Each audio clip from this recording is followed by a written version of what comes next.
මේ ස්වර්ණමාලි මහා සෑරජානන් වහන්සේ පිහිටි භූමියට ලෞතුරා සම්මා සම්බුදුරජාණන් වහන්සේ අපේ ගෞතම සම්මා සම්බුදුරජාණන් වහන්සේ 500ක් මහරහතන් වහන්සේලා සමග වැඩම කොට සමාපatti සුවයෙන් වැඩ හිටපු ශ්‍රී සම්බුදු සිරිපා පහසින් පාරිසුද්ධත්වයට පත් වුණ බිමක්.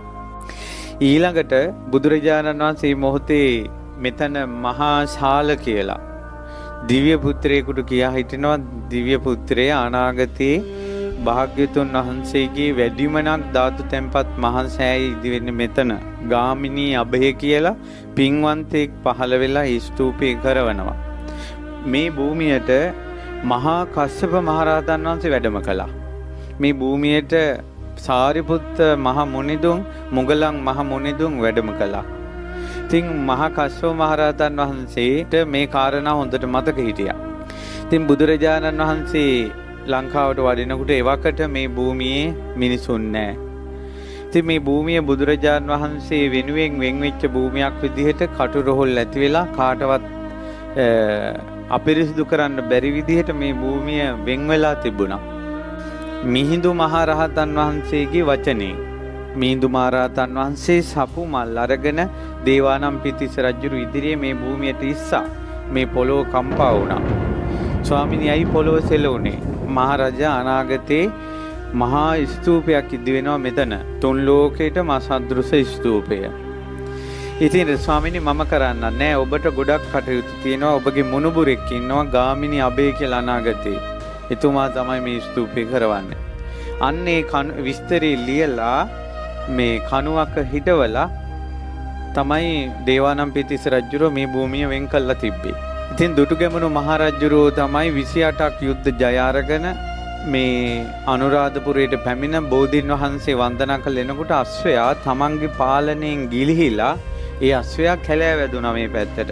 ඇවිල්ලා අර කණුව වටේ කැරකෙනවා. රජුරෝ අශ්වයාගෙන් බැහැලා කණුවේ අකුරු කියවනකොට අනාගතේ ගාමිණී අබේ කියලා රජ කෙනෙක් මෙතන මහා ස්තූපයක් ඉදි කරනවා කියන අකුරු දැකලා ඉපදෙන්නත් කලින් තමන්ගේ නම ගලක කොටා විස්තර අනාවැකි කියපු බව සිහි කරනකොට රෝමෝද්ගමනය වුණා. ඊට පස්සේ ගල් කණුව අයින් කරවලා මේ භූමිය සමතලා කළා. දසමහා යෝධයන් මහා ඇතුන්ගෙන් මේ භූමිය හදලා මේ රුවන්වැලි සෑය උසටම ගර්භයේ උසටම පොළොව ඇතුළටත් චෛත්‍යය තියෙනවා. මොකද මේ පේසාවල්ලු තුනේ උස පමණටම 9 ප්‍රමාණයක් පොළොව ඇතුළට ගිතා බැහැලා තියෙනවා. හේතුව ගෞතම බුද්ධ ශාසනයේ අසද්දෘස මහා සෑය දඹදිවවත් නෑ මෙහිම සෑයක්. දෙව්ලොවවත් නෑ බ්‍රහ්ම ලෝකේවත් නෑ. අසද්දෘස මහා සෑය සමාන වෙන්නේ නෑ. ඉතින් නාග ලෝකෙන් තමයි ධාතුන් වහන්සේලා වැඩැම්මුවේ. ඒ ද්‍රෝණයක් ධාතුන් වහන්සේලා ද්‍රෝණයක් කියලා කියන්නේ බුදුරජාණන් වහන්සේගේ සම්බුදු සිරුරේ සම්පූර්ණයෙන්ම තිබ්බේ ද්‍රෝණ 8යි. 8න් එක පංගුවක්ම මේ ස්වර්ණමාලී සෑරජුන් තුල වැඩ සිටිනවා. තුන් ලෝකේ කිසිම ස්තූපයක ඊතරම් ධාතුන් වහන්සේලා වැඩ සිටින්නේ නැහැ. ඒ නිසා මේ උතුම් ස්වර්ණමාලී මහා සෑරජුන් ඊතරම් ආනුභාවයි. ඒ වගේ භූමියක තමයි අද ඔබ මේ පින්කම් කරන්නේ. එදා ලංකාවේ වී වේලා ගන්නවත් ඉරව්ව වැටුන්නේ නැහැ කියනවා. අහසේ කසාවතක් ඇතුරුවා වගේ කියනවා රුවන්වැලි සෑයට සංඝයා වැඩපු දවස. 96 කෝටියක් පිරිත් කියද්දින් තමයි ධාතු තැන්පත් උනේ. මේ රම්මැලි මහා සෑය මුදුනේ බුදුරජාණන් වහන්සේගේ සම්බුදු සිරුර මැවිලා බුදුරැස් විහිදුවා මිනිසුන්ට ප්‍රසාදය ඇති කළා. ඒ වෙලාවේ එතන වැඩ හිටපු උතුම් රහතන් වහන්සේ නමක් ඒ ශ්‍රද්ධාවෙන් ඉන්න මිනිසුන්ට ධර්මයේ දේශනා කළා. 30000ක් පිරිස මඟඵල ලැබුවා. 40000ක් ගිහි පිරිස යහපතටපත් වුණා. ඒ වගේ මේ භූමිය මාර්ගඵලලාභීන් බිහිවෙච්ච තැන. මේ රුවන්වැලි මහා සෑය මළුවේ රහතන් වහන්සේ නමක් හිටපු නැති තැනක් නැහැ. ඊළඟට දුටුගැමුණු රජුරෝ මහරහතන් වහන්සේලාගේ අනුග්‍රහයෙන් මේ සෑය 3 වතාවක් පැදකුණු කරලා ওই පේසා මල්ලු මට්ටමින් උඩට නැගලා ධාතු ගර්භයට බැස්සා. දොරකින් නෙවෙයි ඇතුල් වෙන්න තියෙන්නේ උඩින් බහින්න තියෙන්නේ මේ සෑරජානන් වහන්සේගේ ධාතු ගර්භයට. එහෙම උඩින් බැහැලා ඇතුලේ තියෙනවා ගොඩාක් රන් රිදී මුතු මැණික් පාසාන වලින් බුදුරජාණන් වහන්සේගේ මුළු බුද්ධ ශාසනයම අඹලා තියෙනවා ඇතුලේ. බාතිය කියන රජුරෝ මේ සෑය ඇතුළට ගිහිල්ලා තියෙනවා ඉරිදියෙන්. දෙවියන්ගේ උපකාරයෙන්. ඒ ගිහිල් ඇවිල්ලා කියලා තියෙනවා මේ රුවන්වැලි සෑ මළුව වගේ මළු 4ක් ඕන කියනවා ඇතුලේ තියෙන පිළිම ටික එළියට ගත්තොත්. අසූරියන් ධාතු ගර්භයේ ඇතුළත බුද්ධ 이르දියෙන් බුදුරජාණන් වහන්සේගේ අදිෂ්ඨානයෙන් රහතන් වහන්සේලාගේ අදිෂ්ඨානයෙන් දෙවියන්ගේ දිව්‍ය 이르දියෙන් දුටුගැමුණු රජුරුවන්ගේ පුණ්‍ය 이르දියෙන් මේ මළුව වගේ 4 ගුණයක තියන්න ඕන පිළිම රියන් 80 ගර්භය තුල තියෙන. අන්න අසද්දෘසයි.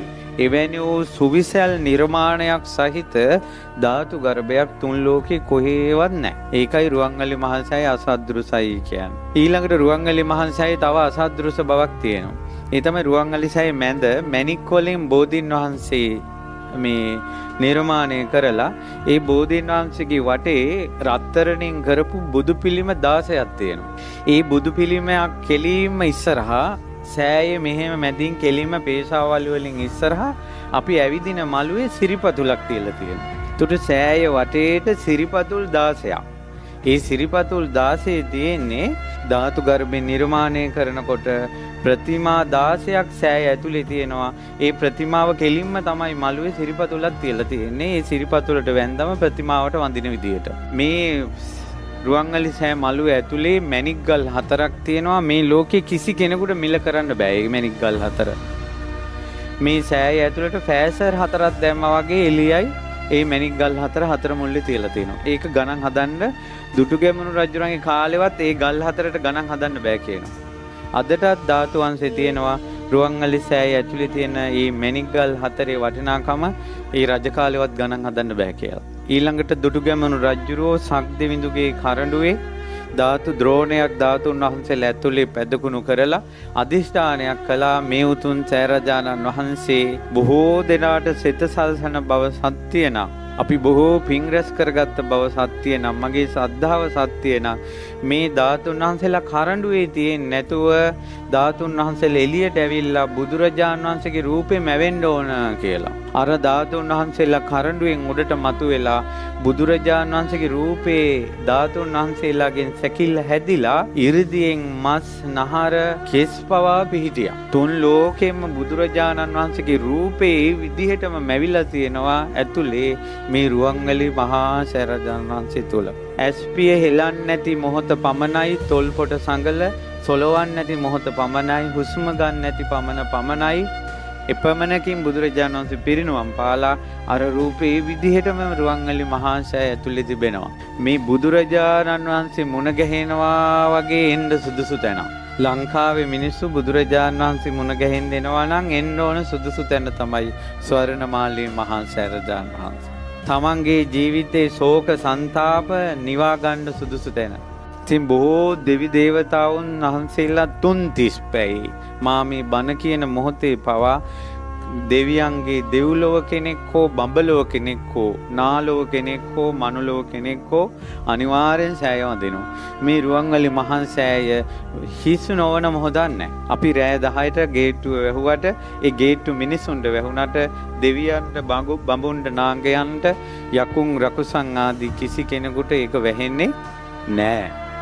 ඒ නිසා තමන් හරි පන්සිල් පද පහේ තමන් රැකිලා ඉන්නවා නම් තමන්ට බුදුරජාණන් වහන්සේ ගැන තියෙන ආදරේ සෙනෙහස සත්‍ය නම් තමන් මලක් හරි පුදන්නේ අවංකව නම් මේ සෑරජානන් වහන්සේ වැඳලා තමන්ට පිහිට ඉල්ලන පමාව ප්‍රමාණවත්. ඒ බුදුරජාණන් වහන්සේගේ පිහිට ගන්න තමන්ගේ හදවත සද්ධාවෙන් මුදහරින්න ඕන.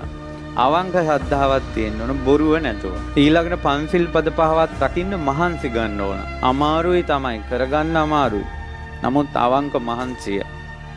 ඊළඟට දන් හැන්දක් බෙදුවත් අවංකව කරන කම. ඒ වගේ මිනිසුන්ට මේ සෑ මළුව පැදකුණු කරන දෙවියෝ ඒ අයට පිහිට වෙන්නේ ඉල්ලීමකුත් නැතුව. ඒ තරම් මහා සෑය බොහෝ දෙනාට සිත සලසනවා.